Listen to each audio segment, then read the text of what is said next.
Good morning to you from India. बताइए हो क्या रहा है यूएस में? देखो, जो आप कह रहे थे बिल्कुल वैसा ही हो रहा है कि यहाँ पे लोग बहुत डरे हुए हैं। सेकंड वेव ऑफ कोविड आ रहा है और उसके वजह से काफी सेक्टर्स बिल्कुल डेड है। हॉस्पिटैलिटी सेक्टर बिल्कुल डेड है। आपका एनर्जी सेक्टर बहुत अंडर प्रेशर है। आपका रिटेल सेक्टर बिल्कुल प्रेशर में है। आपके रेस्टोरेंट सारे बंद हैं। ट्रांसपोर्टेशन, एंटरटेनमेंट, सारे सेक्टर्स बहुत बुरी तरह से दबाव में है।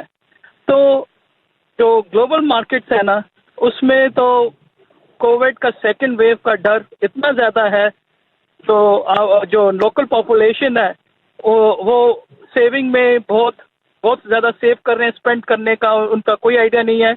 और रीजन ये है कि नौकरियां बिल्कुल नहीं है यहाँ पे। न्यू जॉब्स नहीं है। Unemployment is very high. 25 million total unemployed है अभी अमेरिका में। तो उसके वजह से सेंटीमेंट बहुत ही नेगेटिव है। आप कह रहे हैं सेंटीमेंट बहुत ही नेगेटिव है और वैक्सीन के अभी तक अनुमान नहीं लग रहे हैं। ट्रिप साहब, हमने सीएनबीसी आवाज पर यहाँ पर एक पोल कराकर देखा, ज्यादातर जानकारों ने यही कहा है कि इस साल तो वैक्सीन आने वाला नहीं है। आपका अनुमान क्या है? क्या इंतजार करना पड़ेगा सबको वैक्सीन के लिए और ज्यादा? और अगर ऐसा ही हुआ तो अमेरिका में तो इलेक्शंस भी हैं, ये वॉलेटिलिटी कहाँ जाएगी? क्योंकि आपके मार्केट से, डाउ से हम लोग क्यूज लेकर हर रोज जो है वो घबरा जाते हैं, गिर जाते हैं। आज सुबह सुबह थोड़े अच्छे लग रहे हैं, लेकिन पिछले कुछ दिनों से तो बहुत ही मुश्किल भरे क्यूज हमारे हाथ लगे। इंडिया के नंबर 1 ब्रोकर जीरोधा के साथ जुड़िए, जहां पर आपका ब्रोकरेज कुछ भी नहीं लगेगा। ब्रोकरेज लगेगा तो सिर्फ इंट्राडे ट्रेड में, वह भी सिर्फ 20 रुपए। तो दोस्तों, अकाउंट ओपनिंग की लिंक डिस्क्रिप्शन में है, जाइए लिंक पर क्लिक करके जीरोधा में अकाउंट ओपन कराइए। देखो, ये जो वैक्सीन है वो कब आएगा, कब मास डिस्ट्रीब्यूट होगा, उनकी एफिकेसी क्या है, ये तो किसी को नहीं पता। अभी तो मोस्ट इम्पोर्टेंट की social distancing and time, temporal distancing, मतलब कि सारे लोग इकट्ठे एक जगह ना हो। अगर आए हो तो डिस्टेंस मेंटेन करो, मास्क पहनो। तो उसकी वजह से लोग दफ्तरों में भी नहीं जाते। डर का माहौल है। यहाँ पे काफी डेथ्स हुई हैं यूएसए में। तो वो जो फ्रीडम ऑफ इनोवेशन जो होती थी, एबिलिटी टू टेक रिस्क, वो सब बैक स्टेज हो गई है। सबको अपनी जान प्यारी है राइट नाउ। तो उसके वजह से पूरा इकोनॉमी स्टैंड स्टिल पे है। एप्पल ने प्रोडक्ट्स निकाले, लेकिन बाजार में कोई वो खरीदने जा नहीं रहा। तो प्रोडक्शन है, कंजम्पशन नहीं है। तो उसके वजह से मार्केट्स नीचे जा रही हैं। लेकिन उनको सपोर्ट करने के लिए फिर स्टिमुलस आता है, नोट प्रिंट होते हैं। तो दैट्स द ऑफसेटिंग फीचर। तो कभी अगर फेडरल गवर्नमेंट के स्टिमुलस या नोट प्रिंटिंग, अगर वो ओवरकम वो ज्यादा होता है as compared to fear factor, stock market ऊपर चली जाती है। लेकिन बिजनेस फंडामेंटल्स पुअर है। कंज्यूमर स्पेंडिंग बिल्कुल पुअर है। Many sectors are under pressure. Chaudhary साहब, इंडियन मार्केट्स को लेकर आपका नजरिया क्या है? स्पेशली अगर आप देखें पिछले 4 महीने में, जून, जुलाई, अगस्त में बहुत अगर आप देखें पैसा भारतीय बाजारों की तरफ आया था। एफआईएस का पैसा बहुत आया था, एफपीआईएस का पैसा बहुत आया था। और लेकिन सितंबर में अगर आप देखें वो थोड़ा सा अनवाइंडिंग मोड में रहे। आपकी अप्रोच इंडियन मार्केट्स की तरफ कैसी है और इन लेवल्स पे Indian markets risk reward ratio कैसे दे रहे हैं एट 10,800? देखो, बेसिकली क्या है कि जो इंडियन मार्केट्स है ना, नॉट सेल्फ सस्टेनिंग। बेसिकली आप देखो, यूट्यूब भी देखो, सब कुछ भी देखो, जितने भी एड सपोर्टेड बिजनेसेस हैं, उनको क्या मिलता है? एंगेजमेंट मिलती है इंडियन से, क्योंकि इंडिया की पॉपुलेशन 1.3 है। आपके फॉलोअर्स 1 मिलियन बनाने में आपको खास मुश्किल नहीं लगती, वर्सेस यूएसए जैसी कंट्रीज में जहाँ की टोटल पॉपुलेशन ही 300 मिलियन है। यूरोप के डिफरेंट कंट्रीज की 60-70 मिलियन पॉपुलेशन है। लेकिन जब आप मोनेटाइजेशन देखते हैं तो 10:1 मोनेटाइजेशन, जो अगर आप यूएसए में कस्टमर को टारगेट करते हैं, तो आपका monetisation is 10 times more than what you get in India.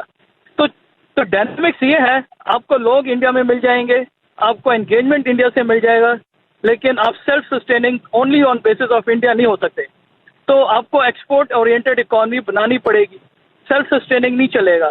तो ये बातें आप देखिए तो सारा कुछ यही पॉइंट करता है कि India is under penetrated, technology is under penetrated, digitisation is under penetrated. तो अपॉर्चुनिटीज बहुत है, लेकिन is there profitability in that? That's a big question.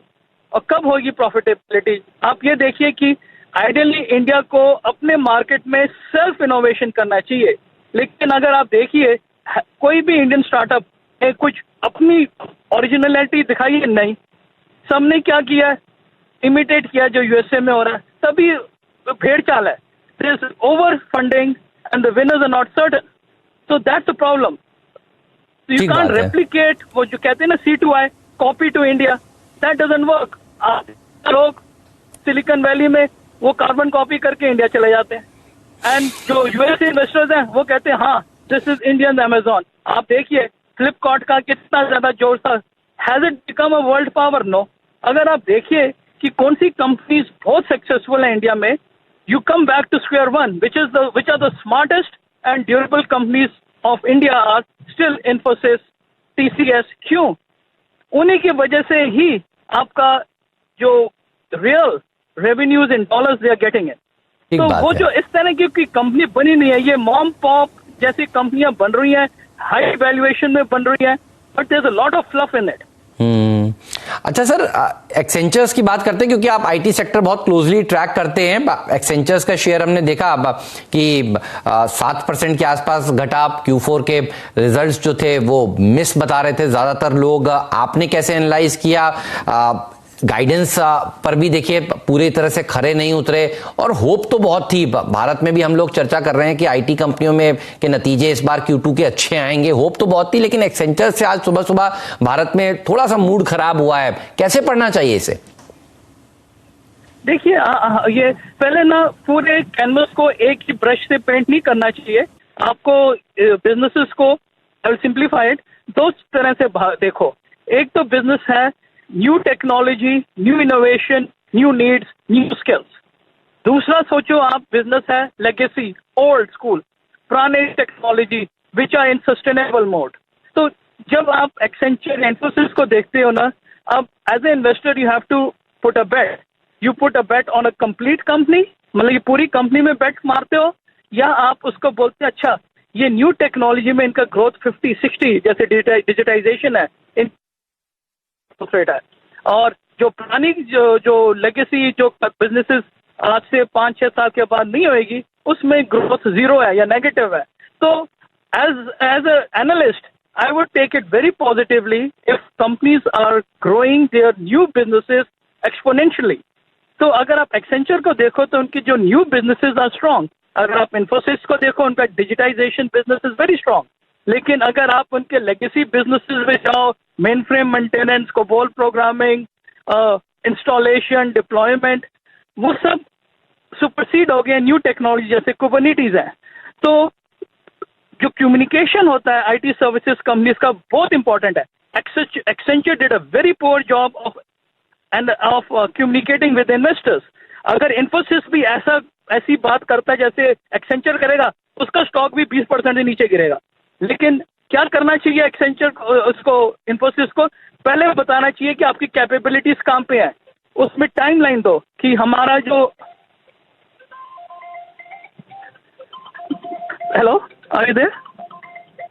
Hello, हाँ सर, आपकी आवाज तो आ रही है सर हमें। ट्रिप सर बताइए, कंप्लीट करिए अपना स्टेटमेंट। Yes sorry. तो चक्कर यह है कि अगर आप उसको ठीक बात है। देखो, अगर इन्फोसिस ये बात कहे कि इंडिया के नंबर 1 ब्रोकर जिरोधा के साथ जुड़िए, जहां पर आपका ब्रोकरेज कुछ भी नहीं लगेगा। ब्रोकरेज लगेगा तो सिर्फ इंट्राडे ट्रेड में, वह भी सिर्फ 20 रुपए। तो दोस्तों, अकाउंट ओपनिंग की लिंक डिस्क्रिप्शन में है, जाइए लिंक पर क्लिक करके जिरोधा में अकाउंट ओपन कराइए। मेरे ultimately it's a people's business. आपके पीपल स्मार्ट होने चाहिए। That's the communication they have to give. They should say that हमारा जो लोग कुबरनेटिस में 10,000 लोग ट्रेन हुए हैं, अज़्योर पे 20,000 लोग तैयार हो चुके हैं।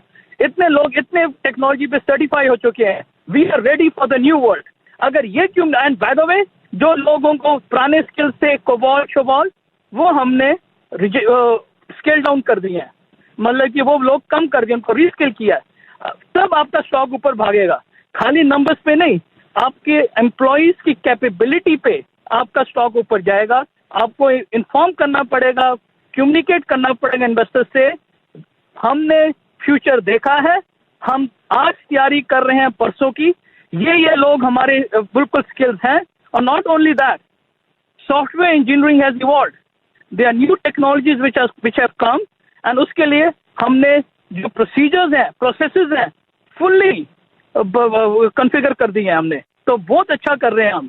तो वो सारी चीजें कम्युनिकेट करनी चाहिए। खाली नंबर दे के बोला हमने अर्निंग मिस कर दी है, फिर तो आपके स्टॉक की पिटाई होगी। And I can tell you, it is very important for Indian CEOs to act like a CEO, not like an imitator of somebody else. Or I'm not very impressed by the communication that Infosys does. वो डर के बोलते हैं। अगर आप डर के बोलोगे तो आपका कस्टमर डर के आपसे प्रोडक्ट लेगा, डर के प्रोडक्ट लेगा तो आपको डिस्काउंट भी करना पड़ेगा। और नॉट ओनली दैट, आपके विन रेट्स भी कम आएंगे। शेयरों की तरह जाओ और बोलो ये मेरे स्किल्स हैं, ये मेरे न्यू स्किल्स हैं, इन न्यू स्किल्स से हमने न्यू कस्टमर लेने हैं, ये हमारा प्रोसेस है। हमारे जैसा बढ़िया फर्स्ट क्लास सॉफ्टवेयर कोई दुनिया में नहीं बना सकता। We have the best capabilities. ऐसी स्टेटमेंट देनी चाहिए इनको। ये डर के मजा नहीं है इनमें। ये this is not to play, this is not the time to be fear. You should be fearless and talk that you are the best in the industry. People should look up to Infosys, TCS। मुझे बताओ दुनिया कहाँ पे जा रही है? ये पूछते हमसे हमारी दुनिया कहाँ जा रही है। ये जब है ना दुनिया में अनसर्टेनिटी होती है and there are challenges, smart companies define which way the world is going to go. They don't worry. Customers पूछ रहे हैं कि हम कहाँ जाएं। अगर आप कस्टमर को पूछते हो कि कस्टमर कहाँ जाना, कस्टमर तो खुद कंफ्यूज है। आप बताओ हम तुम्हें यहाँ पे लेके जाएंगे, हम फिर आपको ये करेंगे, आपके न्यू टेक्नोलॉजी में डालेंगे, हम आपके साथ हैं हमेशा। ऊपर नीचे दाएं बाएं दुनिया में कुछ भी हो जाए, आपका बिजनेस 24 आवर्स चलेगा। नॉट ओनली दैट, हम आपका बिजनेस रेजिलिएंट करेंगे। मतलब कि क्या है आजकल कि जैसे कोविड हुआ, बिजनेसेस सारे कोलैप्स हो गए, आपको अपने बिजनेस से रिडंडेंसी क्रिएट करनी पड़ेगी। एक बंदा जो काम करता है उसका दो बंदे करने का, एक बंदा बीमार हो गया तो दूसरा काम कर सकता है। आपका इंफ्रास्ट्रक्चर रिडंडेंट होना पड़ेगा। Post Covid world is very different. अगर आप देखो इन्फोसिस, TCS, एक्सेंचर, वो एक ही चीज बोल रहे हैं, वो है वर्क फ्रॉम होम। ये तो पिटा हुआ स्टोरी है। 20 बारी आपने वो स्टोरी सुन ली, नई स्टोरी सुनाओ कुछ। तो there is a lot of stuff they have to do. They should put their heads together and think what is the new thing we have to talk. Covid is given you opportunities, find the opportunity, grab it and own it. ठीक बात आपको है। याद रहना चाहिए कि जब ये .com बर्स्ट हुआ था, Y2K आया था, इंडियन कंपनीज, इन्फोसिस, TCS, सारे कंपनियों ने वो क्राइसिस को अपॉर्चुनिटी बना के they became the world power in IT services. 2000 was the prime time for Indian companies because the crisis presented an opportunity and Indian companies grabbed that opportunity with full force. सही बात है sir. तो बहुत बहुत शुक्रिया आपका आज सुबह सवेरे हमारे लिए वक्त निकालने के लिए। आपने बहुत बढ़िया तरीके से समझाया कि भारतीय कंपनियों को क्या करना चाहिए। धन्यवाद आपका। तो अमेरिका के बाजारों से देखिए अच्छे संकेत नजर नहीं आ रहे हैं वीरू। जो चिंताएं हमें हैं वो वहां पर भी नजर आ रही हैं। और ट्रिप सर की बात सुनकर तो ऐसा लग रहा है कि ये जो तेजी है अमेरिका में, जो बाउंस है, ये शायद टिकेगा नहीं बाबा। क्योंकि देखिए वो कह रहे हैं कि सारे सेक्टर्स खराब हैं, कोई सेक्टर अच्छा प्रदर्शन दिखा नहीं रहा है। एसेंचर्स के नतीजे आपने देख ही लिए कैसे आए। शेयर 7-8% देखिए वहां पर घटता हुआ नजर आया। तो देखना होगा ये जो रैली देखने को मिल रही है ये सस्टेन होती है नहीं होती है। इंडिया के नंबर 1 ब्रोकर जिरोधा के साथ जुड़िए, जहां पर आपका ब्रोकरेज कुछ भी नहीं लगेगा। ब्रोकरेज लगेगा तो सिर्फ इंट्राडे ट्रेड में, वह भी सिर्फ 20 रुपए। तो दोस्तों अकाउंट ओपनिंग की लिंक डिस्क्रिप्शन में है, जाइए लिंक पर क्लिक करके जिरोधा में अकाउंट ओपन कराइए।